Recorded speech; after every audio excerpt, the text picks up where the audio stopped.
Hi everyone, welcome back to my channel. You already learned how to find a right real estate market to invest your money in.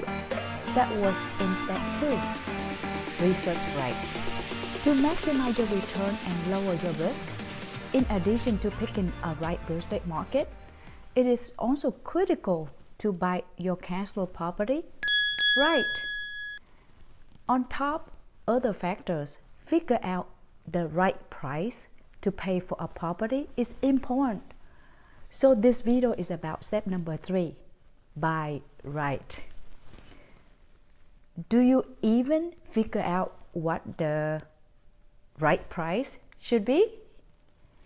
If you are new here, this channel is about investing in cash flow real estate, achieve your financial independence, and make an impact.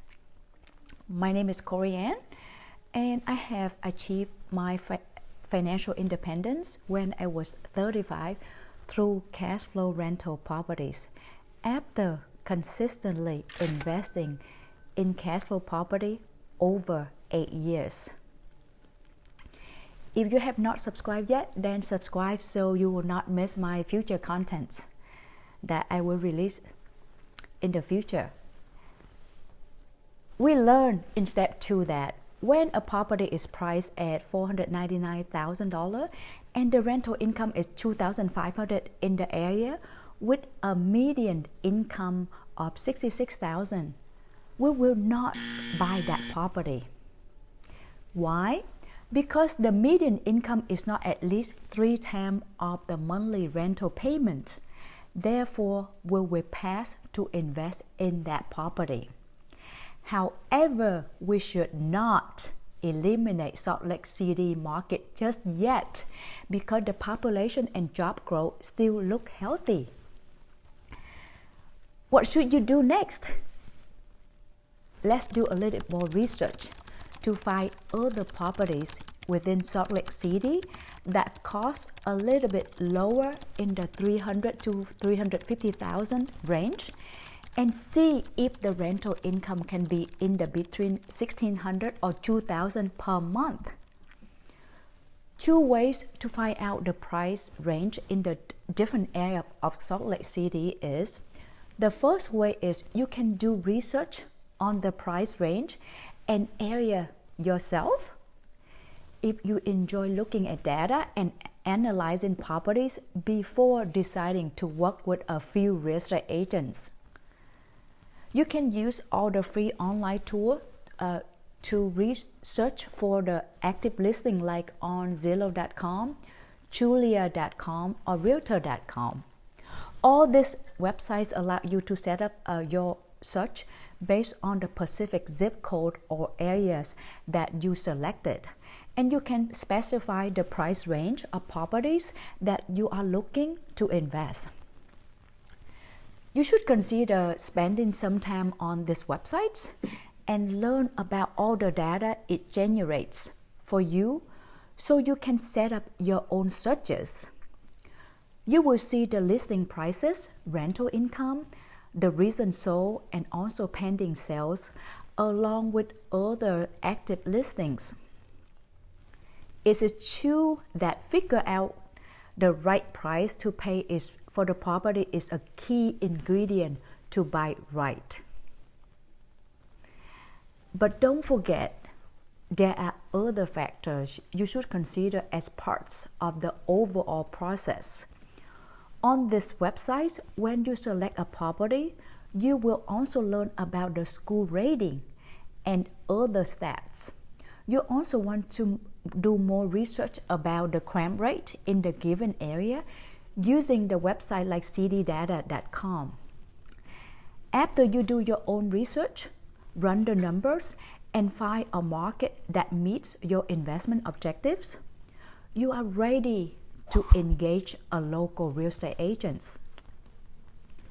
Contact a few real estate agents in the Salt Lake City and let them know that you are interested to invest in their market, and then request them to set up an automatic property search so you can start receiving active listings. You can give them your specific criteria like price range from the 300 to 350,000, 3-bedroom, 2 baths. So you will automatically receive daily emails when there is a new listing coming onto the market. You can select an agent who specializes in the Northeast and Northwest, and another agent who specializes in the Southeast and Southwest areas. Make sure you are clear in your divide and conquer approach with your real estate agents so that they will be compensated appropriately when they perform their duties. For example, if you find a property that you want to purchase and that listing come to you with an agent from the north part of the town, you will work with that specific agent to make an offer. You can find real estate agents from realtor.com or Zillow in Salt Lake and start building agent and investor relationships. The real estate agent can provide you actual data on the sold comps and also sold rental comps in that area of that property. So you will use that data for your actual calculations for each property before you make an offer on the property that you are interested to buy. Could you please do me a favor by smashing the like button and subscribe if you have not done so already? Thank you so much for doing that. From step 2, research right. You learn that the median income data for Salt Lake City is about $66,000 per year or $5,500 per month.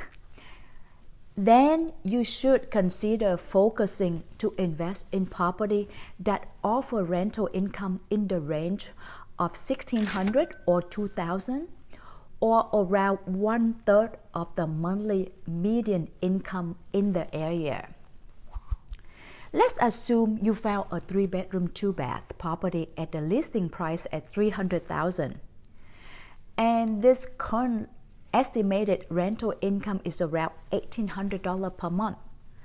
The monthly expenses for mortgage payment and other expenses total are about $1,500 per month.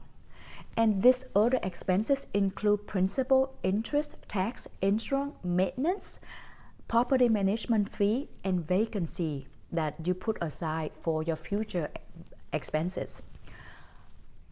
Your net monthly cash flow come out about $300 per month, assuming that you put down 20% and then $5,000 for the closing costs.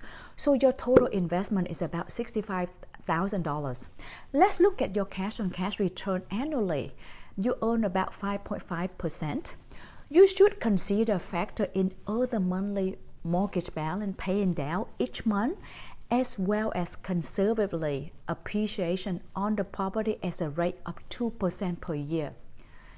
Let's assume you have $200 deduction from your mortgage payment each month, so you receive about $2,400 per year. Let's assume the property increased 2% of the property value, so that is about $6,000 a year add to your net worth. Without factoring in cash flow, mortgage paydown and appreciation alone are adding around $8,400 per year to your net worth. Remember, your annual cash flow is about $3,600 per year. Now, let all of this together, cash flow of $3,600 per year, mortgage paying down of $2,400 per year, and appreciation of $6,000 per year. The grand total of $12,000 per year. If you divide this $12,000 by your initial capital investment of $65,000, then your annualized ROI is about 18.5%. That is 18.5% per year. Let's take a brief pause here and allow me to zoom out and ask a few more important questions related to your financial goals and related to real estate investing. When it comes to real estate investing, what is more important to you? Income? Growth?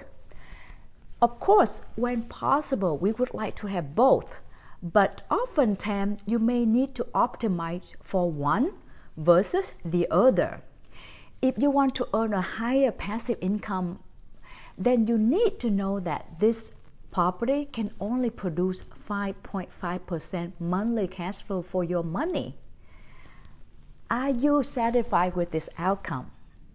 If not, then you can look for other real estate market that can yield higher monthly cash flow than Salt Lake City.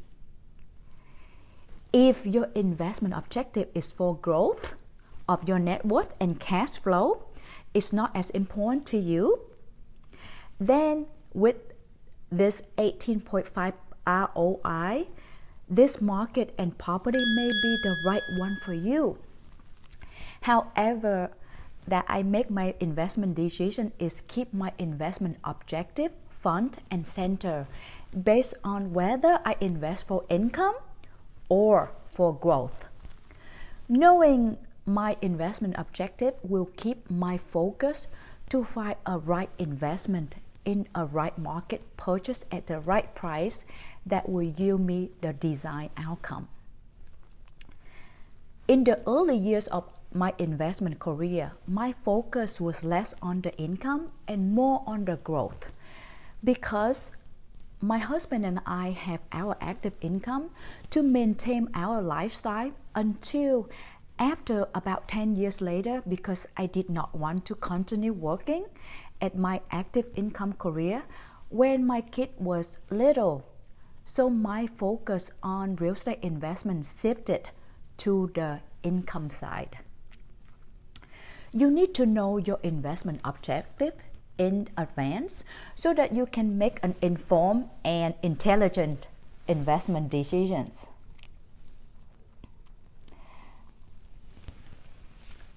Are you sure you want to do this again? Did you smash the like button? If not, do so for me. Thank you so much. One thing to keep in mind is to avoid investing in property that produce negative cash flow. What does negative cash flow mean?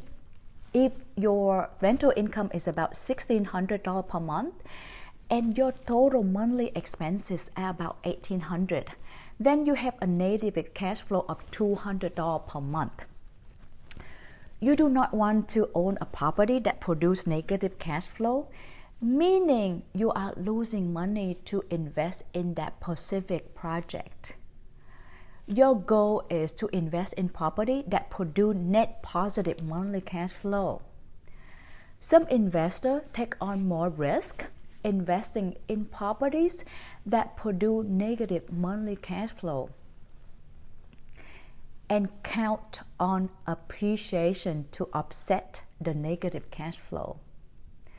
I do not recommend you invest like that because when the market downturn at 20 to 30% rate, then your property has no equity that you can pull out to make up for the negative cash flow. Then you are underwater. You take more risk and the return may be disappointing. Investing in a property that can at least sustain on its own, and you do not need to inject your own income on ongoing basis to keep a property afloat. If you really love a real estate market so much that have a strong belief a real estate market will go up 5 to 10% based on the job growth and income growth, make sure to run the numbers and know what kind of risk you are taking so you can continue to improve and find ways to protect your investments. I am avoiding any negative cash flow properties, and furthermore, I specifically look for properties that have positive cash flow from day one. I feel less concerned when the market up or down because I have a long-term vision to hold on to my properties for a longer timeline and have my investment being paid up by the rental income, while also capturing the equity growth steadily based on the inflation rate. Some other factors that you need to consider to buy right is find out the school rating, the crime rate, if the property location is convenient for your tenant. As you may know that real estate is about location, location, and locations. Above and beyond purchasing a property at the right price, why are these factors also important? Based on my personal experience, when my property is located in the good school rating, low crime rate, and convenient location to close to the big name companies, local groceries, restaurants, and neighborhood parks, I can keep the vacancy and turnover rate low, which all translate to lower expenses and higher return on investment. So let's learn, invest, and make an impact. Ciao!